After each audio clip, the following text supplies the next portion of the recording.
Welcome back to Rubbing Minds. Now we have on the show a versatile actor, director, producer, a veteran in the Yoruba movie industry.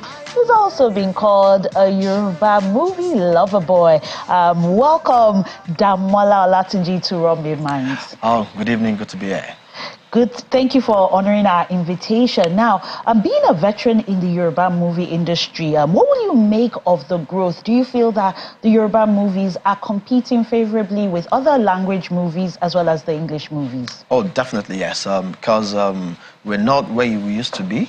And I can see that in the last 2 years, the acceptance and acceptability around the world has been so overwhelming. So the Yoruba language movie is now, global, and we're so happy about that. Okay, now you wear several hats. You're an actor, a producer, a director.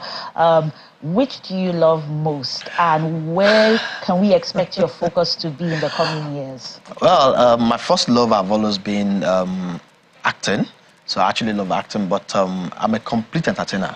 And as a movie maker, I love directing, I love producing. It all comes on different stages, and there's a particular feel that comes with each stage.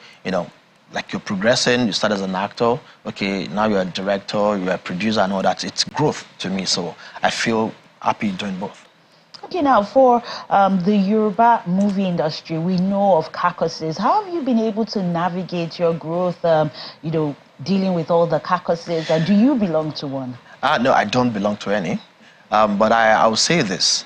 You see, gone are those days when we talk about caucuses in the Yoruba sector. Now everything has been open.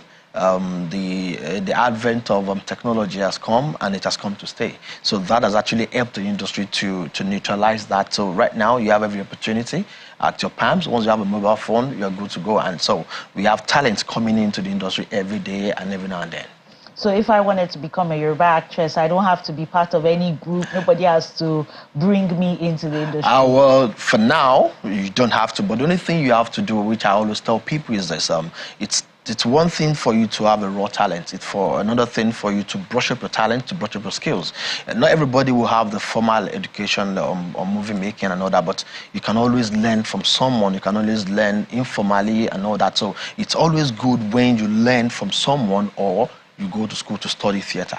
So what about you? Did you learn from someone? Did you study theater? Who are the people that you look up to in this industry? Well, in my case, I studied electrical electronics, and I'm an engineer credentially, but I studied, I understudied Yomi Fashlanso. I was his mentee for some years, and I attended so many seminars and workshops on movie making from ITPAN and so many other seminars and workshops on that. So I used that to brush up my skills and all that. So here I am today. Okay, and you have young ones that you're working with? Oh, definitely. You're mentoring people. Like who? Oh, well, I can talk of, there's a lady, Portable, I have Khadijat, I have a lot of them. Okay. Yeah. Okay, so you believe in giving back since you've received so much from this industry. Now, what about moving to the English language movies?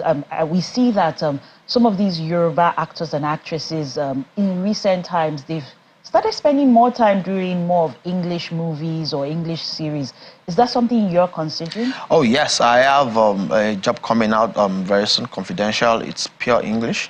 I produced and directed it. So, and one thing is this: I always tell people you need to, when there's so many roads that leads to success, you just need to find your own zone and take advantage of it and maximize your potential. So we all started wanting to go to the English sector and all that, but when it wasn't the first coming, you have to be like, okay, fine, what else can we do? Okay, coming through the Yoruba and diversify into any other thing you want to go into. So it's acting. To me, as far as I'm concerned, acting has no language.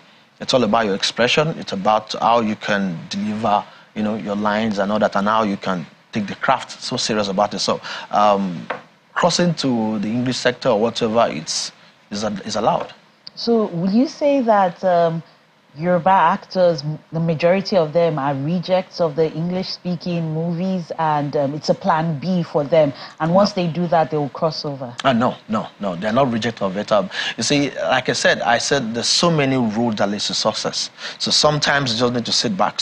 We had people who started from the English generation. We had the likes of Antalania, Funsha Diolu, and Co, and the rest. So it's about what works for me might not work for you, and what works for you might not work for me. Like people say, oh, Yoruba actor. I'm an actor. I'm not a Yoruba actor.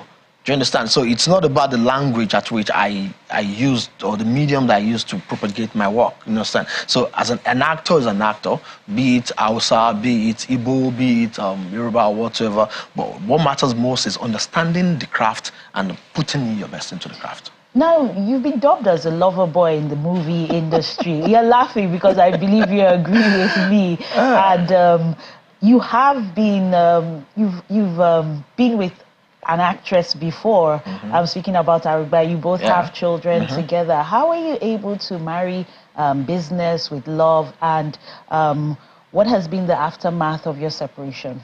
Well, you see, love comes anywhere. You can find love anywhere. It doesn't matter whether at your workplace. It doesn't matter where it comes from. But what matters most is having understanding of what you guys are into and how you guys want to handle it. It was a challenging period because you know, we are doing the same work and all that, so we had to leave home almost the same time for the kids and all that. But trust me, we had a wonderful experience. You know, throughout the time we were together was one of the most, you know, brilliant and I'll say joyous moment of my life as well. If it was so beautiful and joyous, is there any chance of reconciliation, to go back to all of that?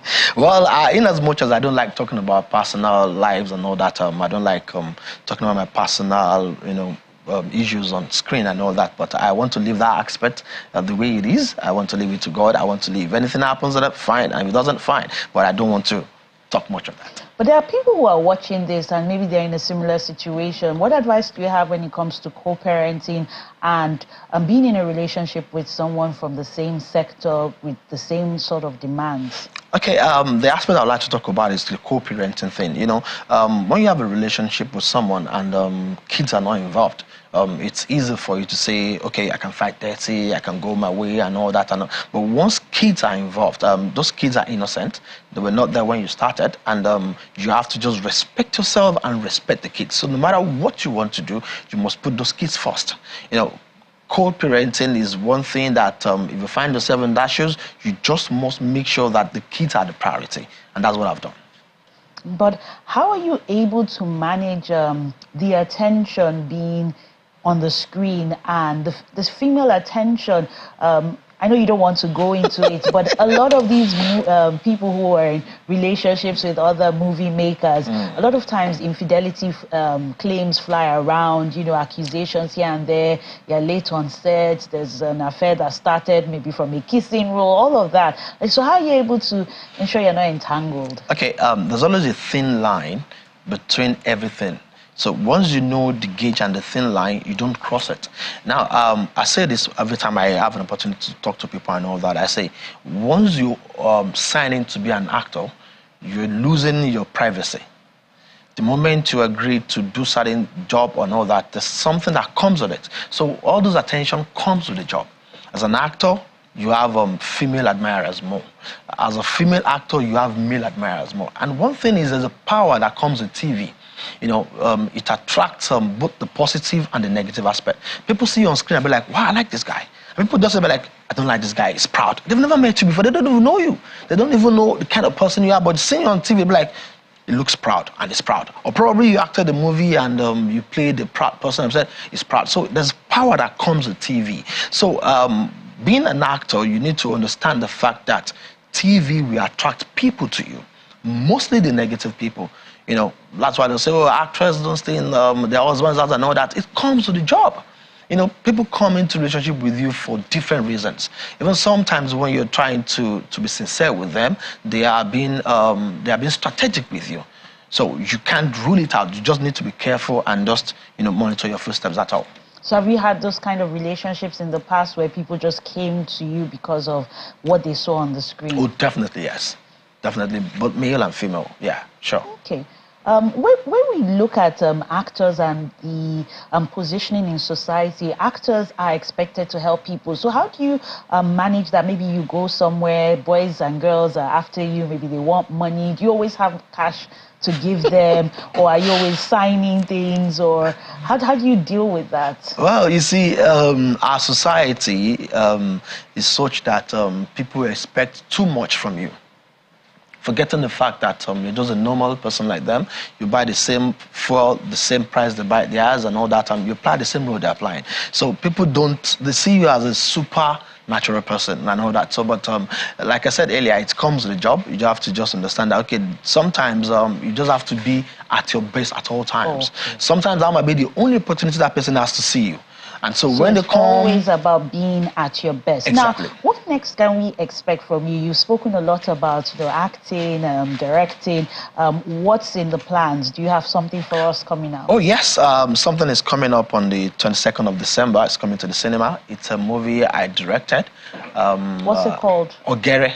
And what's it about? Yeah, Ogere is a love story. It's a love story that talks about love and deceit and all that, and how it affects our society and all that. So it's a movie produced by Lale Diebong, a co-director on the set as well, and we're taking it to the cinema. We're just trying to change the narrative of movie making in Nigeria. Over the years, we've seen people coming with their movies to the cinema and all that, and people felt, okay, some set of people are actually monopolizing that sector and all that. So who are the stars there? Do you also act? Or, yeah, I act. So you're acting and directing. So who are the big stars, or are we expected to see new faces? Oh yeah, that's one funny thing about Ogere. Ogere has a combination of the old actors, the veterans. We have the young recent actors, and we have new faces. Ogere, we have the likes of Rotimi Salami, we have the likes of Jide Kusoko, Yawero, we have Claron Chukura, we have Kwijo Gumola, we have Aderu Poko and all that, and we have some new faces like Yamofu, like Shushu and all that. So these are new, vibrant actors. Okay. To me, I believe that... so we're seeing a mix of both old and new faces. Now, a lot of people sometimes question when they see the same name as the actor, the producer, the director, the writer. Do you feel that affects the creativity process, or is that down to budget, or people are talented in equal measures across different disciplines? Well, it depends on who and how they're taking it. Like in this case, I am a director on Ogere. I'm not the producer. So we have a producer who's also a co-director, but it's always good when it's called division of labor. Do you understand? But it's not possible you are the cinematographer, you are the sound recordist. That's not very possible. But you can be the writer, the producer, the director, the star actor. And that's like 4 different disciplines. You can actually. Is that good? It's gonna be very draining to you. Do you understand? Do you like that when you? I don't like it. Okay. I don't like it. I like sharing. Well, a lot of your colleagues do that, maybe to save costs, where they're the ones who are in charge of everything. Well, if they feel comfortable doing it, but what I know is it's always good when you have other people's ideas on the same job. People come with their own creativity. You pick from here, you pick from there, and you join it together. It gives you better leverage.